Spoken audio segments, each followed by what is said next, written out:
This week, CGC has released a list of about 350 comic books that they believe have been affected by the recent Wolverine scam. And today, I've got 5 predictions based on my analysis of this list. Now, some of these predictions are pretty hot takes that I haven't heard anyone else talking about. So I could be wrong, but they make a lot of sense to me, beginning with my first prediction, which is that we are going to find out that not all of the books on the list were actually part of this scam. Now, why do I believe this?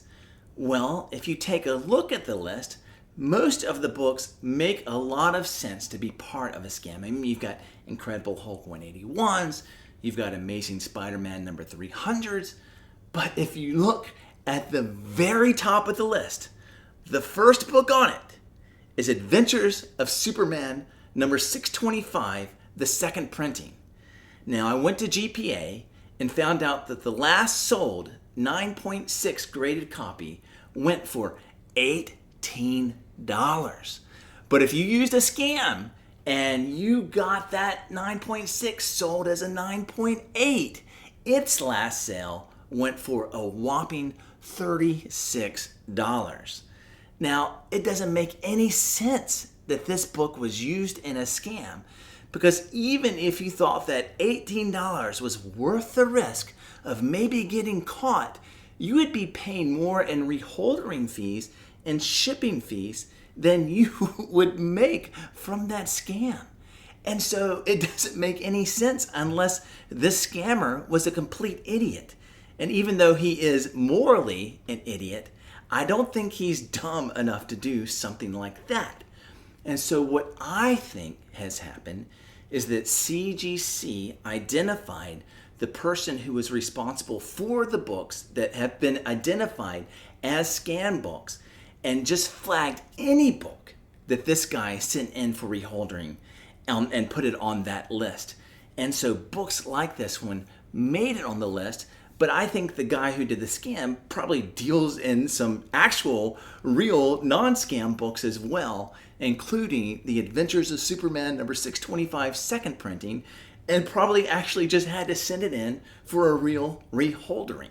Now, before I get to my next prediction, if you haven't subscribed to my channel, of course, I'd appreciate it if you consider doing so now. My second prediction is that whoever owns the Amazing Fantasy 15 that was on that list has crapped their pants. I mean, oh my goodness. That person stands to lose tens of thousands of dollars. Now, the good news for him is that CGC has promised to compensate any victim of the scam at fair market value. But the bad news is, how do you even determine fair market value for that book?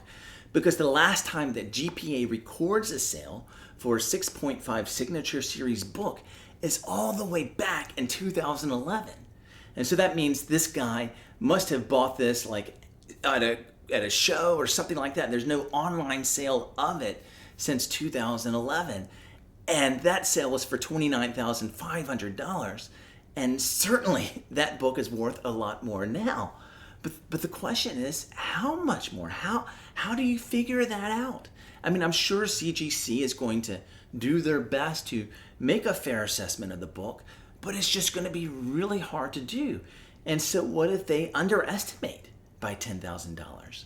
Or also, what if this guy bought the book at the height of the comic boom, and maybe it was worth $80,000 then, and it's worth $60,000 now, and he's only going to be compensated at the current fair market value? I mean, oh, my heart goes out to that guy. But what is hopefully good news for the guy is that my third prediction is that it will be found that this Amazing Fantasy 15 was actually not part of the scam. Now, I'm really sticking my neck out by saying that because, again, that's a pretty hot take. But why do I say it? Well, this is a super unique book. If you look on the label, it tells you that there's a Stan Lee 86 signature on the inside, along with the Stan Lee signature on the back of the book. I mean, literally, this is the only book of its kind that exists in any grade. I mean, there's no 5.5, no 4.5, no 3.5 Amazing Fantasy 15s that have a Stan Lee signature on the back, while having also one on the inside that is denoted on the label. So there's no way the scammer could have scammed with this book unless the reholders at CGC are even dumber than I think. I mean, how? And the person who ran the scam is even riskier than I think. Now those things could have happened. That person who was sending in for the reholder, the scammer, may have said, "Hey, I've gotten away with a lot here, and I know this label says Stan Lee 86 on the inside, but those dummies at CGC aren't even going to notice." And maybe he's right. Maybe they were dummies at CGC. Or in a more nefarious situation, this could have been an inside job at CGC. Maybe he knew someone there that passed this book on as a reholdered book. And that's kind of really scary. And some people certainly believe that. But I'm going to predict that didn't happen. Again, this is a hot take. I could be totally wrong. And if I am, my goodness, my heart breaks for this guy. And so maybe I'm wishful thinking. If somehow the owner of that book sees this video, I would love to do an interview with you sometime. But I am hoping that my prediction here is correct. Well, my fourth prediction is that eventually, now I don't know when, but eventually we're going to see more books added to this list. Now, why do I think that? Well, as I said before, I believe the reason these books were added to the list is because they all come from the same scammer, and that CGC just flagged anything that he reholdered. But my fear is that if this guy could figure out how to run the scam, then the likelihood is that at least 1, 2, 3, maybe lots of people also learned how to run this scam, either from him or discovered it for themselves. Now, obviously, all of us hope that this is the only guy, that he was the only one who figured it out, and or the only one nefarious enough to carry out this scam. But I just don't know. And so I think eventually we're going to see some more books on the list. And my fifth prediction is that we're going to see a short-term, if not a long-term, but I think a short-term dip on the prices of books like Amazing Spider-Man number 300 that are found frequently on the list. I mean, you have 104 copies of ASM 300 on this list.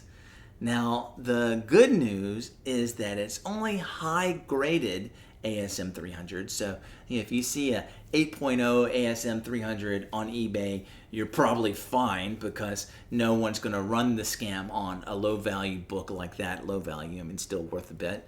But it's only been run, especially on the modern books, on these high-graded books. But now, any 9.6, 9.8 ASM 300 you see on the market, people are going to scratch their head. Well, maybe this one was part of the scam. I don't want to take a risk on this. And so the demand for that book, at least again in the short term where people are fearful and paranoid now, the demand for that book, I predict, is going to decline. And of course, when the demand declines, then sellers have to start lowering their prices in order to unload the book. And so I think in the next 6 months to a year, might be a good time to pick up your ASM 300 9.8 if you're on the look for one. Now, of course, I guess it does run the risk that it's been a scam, but if you're willing to run that risk, I think now is a good buying opportunity coming up for you. Now, I'm curious to know what you think of these predictions. Like I said, some of these are some hot takes. Do you agree, or do you think I'm just an idiot, that's totally analyzing this list wrong? Tell me in the comments below. And of course, if you haven't subscribed to my channel, I'd appreciate it if you consider doing so now. Again, leave the comment. Thanks for watching, and as always, I look forward to seeing you in the next one.